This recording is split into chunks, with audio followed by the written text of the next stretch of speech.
Hello and welcome to Doubles and Trebles. It's back on the racing agenda, and with Cheltenham now in the rearview mirror, attention continues to turn to the flat season. We're going to be having another look at the Ante Post markets. We've already done previews last month for the 2,000 and the 1,000 guineas, and it's time to check in, see how those markets are developing, and see how things have changed or not changed in that time period. Obviously, these races run at the start of May, so as we speak at the back end of March, we're not far away, and it'll soon rattle round. So obviously, I'm joined by Adam Smido Smith. He's going to provide us with plenty of updates and insight on the markets. But firstly, I just want to read you a quote, and this is a quote that I'm not going to tell you the name of the horse just yet, but this one quote being leaked in a stable tour from Aidan O'Brien on attheraces.com this week has caused absolute carnage in the 1,000 guineas Ante-Post market. So I'm just going to read you this quote about one of Aidan O'Brien's horses and then hand over to Adam for a little bit more info. So Mr. O'Brien says, "She's done unbelievably well in physical terms over the winter. She looks like a 5-year-old colt. She goes through her work unbelievably well. She has lots of speed and has always worked with an awful lot of class. Whether we start her in the Guineas trial at Leopardstown or go straight to the 1,000 at Newmarket, we haven't decided yet, but we won't over-race her. We'll keep her runs to a minimum if we can. She shows an unbelievable amount of class at home. In terms of her stamina, she's by Camelot, so that'll give her a chance to stay a mile and a quarter, maybe further. She shows a lot of pace. She's very pacey on her debut. We're very excited by her. She just toys with horses in her work. I mean, I don't need to go on, really. You can see why that's caught the imagination of a few. Adam, who is the horse in question and what has it done to the markets? Santa Barbara is the horse. He's going to be the hype horse between now and the Guineas and probably beyond on the back of those comments by Aidan O'Brien. So in our first video on the 1,000 Guineas Pine Man, we mentioned Santa Barbara. She was 10-1 for the 1,000 Guineas off just one run. She was seen on the 26th of September 2020, winning a Curragh Maiden by 2.5 lengths, looking good. Don't get me wrong, look good. But I said to you and the viewers at the time, there's no way I would back a horse off just one run for the on her second run to win a classic, the 1,000 guineas. There was no way I would back a horse to do that, particularly at 10-1, which was at the time, about the third or fourth favourite on our previous video. The link will be in the description below. But this horse now, on the back of those comments that occurred on Wednesday, the 24th of March, in what is kind of an annual stable tour with Kevin Blake and Aidan O'Brien, is excellent. It's something that I look forward to, and we get comments on all the big guns at the O'Brien yard.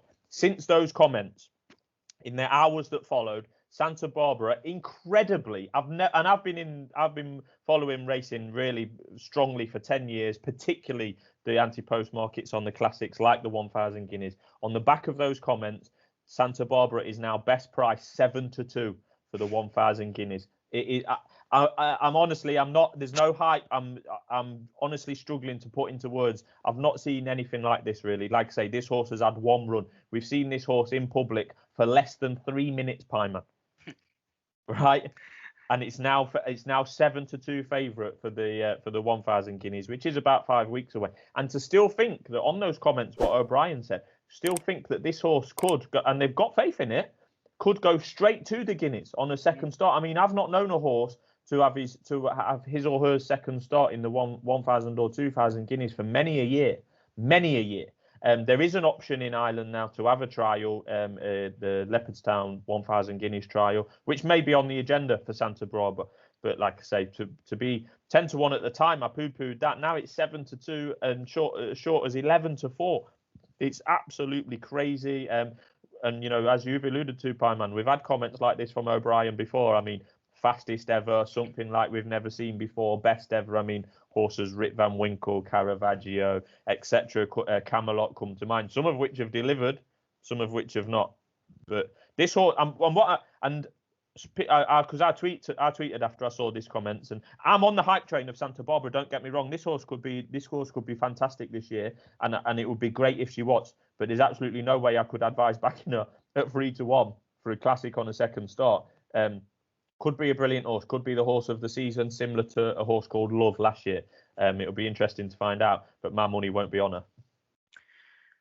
Well, I mean, there's two schools of thought on it, isn't there, really, I guess? I mean, you read those comments, you think, I'm going to get on now before this price continues to collapse, because on the day this is going to go off a really warm order and I want to be on at a bigger price.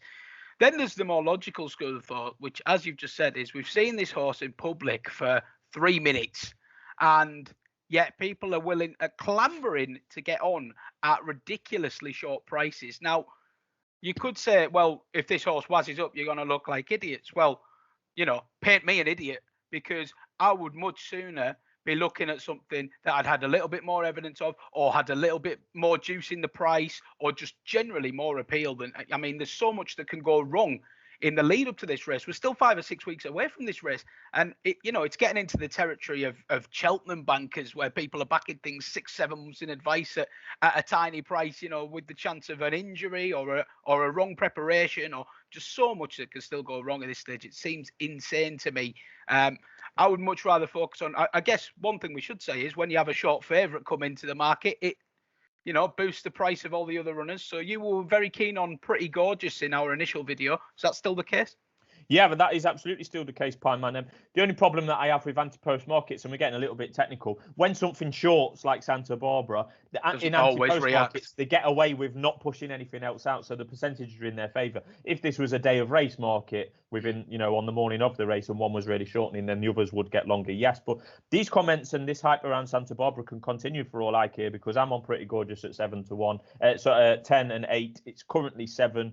I still fancy the horse, and even since I wrote the notes for this video this morning, Pine Man, a Joseph O'Brien stable tour has appeared on at the races as well, also courtesy of Kevin Blake. So I'll just read you the Pretty Gorgeous comments from Joseph, the one that I fancy.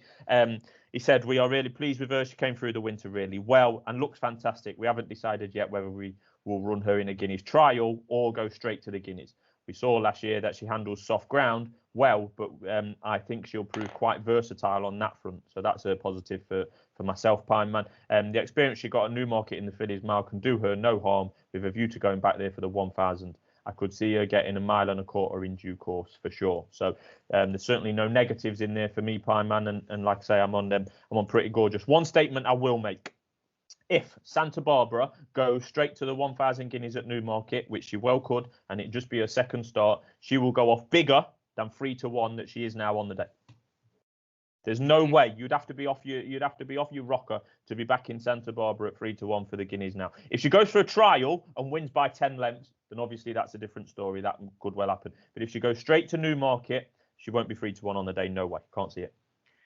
Well, I mean, 3-1, you're already getting into that territory of it's ridiculously short. But if anything else, if there's good noises coming out around anything else, then they're going to shorten as well. And that should, I know we talk about anti-post markets working slightly differently, but that should have a knock-on effect. And I would totally echo what you say, that, this 3-1, don't feel like you've missed the boat and you've got to get on at 3-1. I mean, it just seems ludicrous to me. Anyway, 2,000 guineas. We should move on to, of course, the male equivalent. Have there been any market movers in that sphere? It seems a little bit less lively, that market, than the 1,000. Is that fair to say? Yeah, no, massive changes, Pine Man. St. Mark's Basilica and Battleground shared favouritism and have shared favouritism pretty much for some time. We reported that on our first video. One thing I would say, and we don't often call out individual bookmakers by name, but Paddy Power are half the price on Battleground than they were when we recorded our 2,000 guineas preview approximately 5 weeks ago. They were 9-1, and as I look now on Oddschecker, they're 9-2.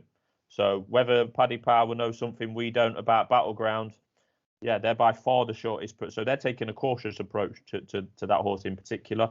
Fair play, that's their prerogative. The biggest market mover recently in the market has been One Ruler, another horse that we mentioned, gave a small mention to on our preview video. Winner of the Autumn Stakes at Newmarket last year over course and distance.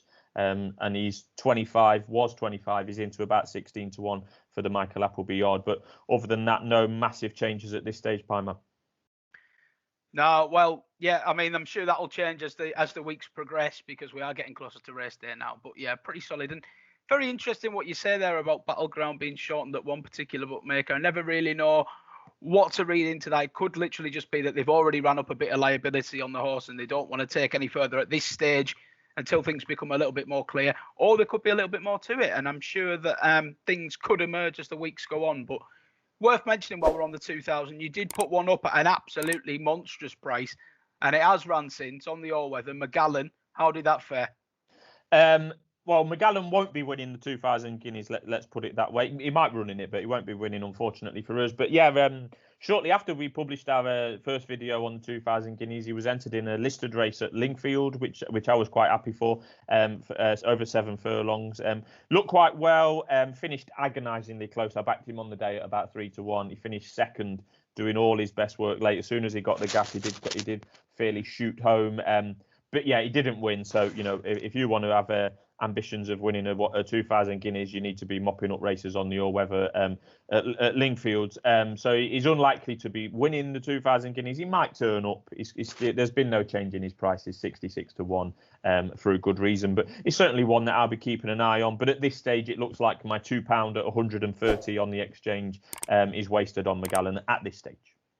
Well, I'm sure we can let you off with that. I mean, if you're putting them up at those kind of prices, there's a little bit of understanding, certainly from me anyway. We'll be taking a little bit more in-depth look at the Derby and the Oaks markets in due course. Obviously, the other classics coming a little bit further along in the calendar, and they'll both be, those two in particular, heavily impacted by the results of what happens at Newmarket in early May. But that pretty much wraps up our Ante-Post update. If there's anything that you'd like to ask us about, whether it's a prize, whether you fancy one, whether you've got a question about the race or the betting terms or anything like that, just drop us a comment below, or you can tweet us at @doubles_trebles_. Please give us a like and subscribe if you enjoy the racing content. We appreciate all the feedback, and I'm sure we'll be back very soon. Thanks very much for watching.